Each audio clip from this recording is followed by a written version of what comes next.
Alrighty, empty box, nothing inside the box. Step on number one, it does have tape to protect it. It does have also Alexa built in, and it works with made for iPhone and iPod.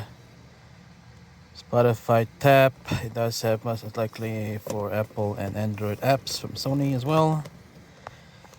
Alright, we'll see how it looks like the rest of the box.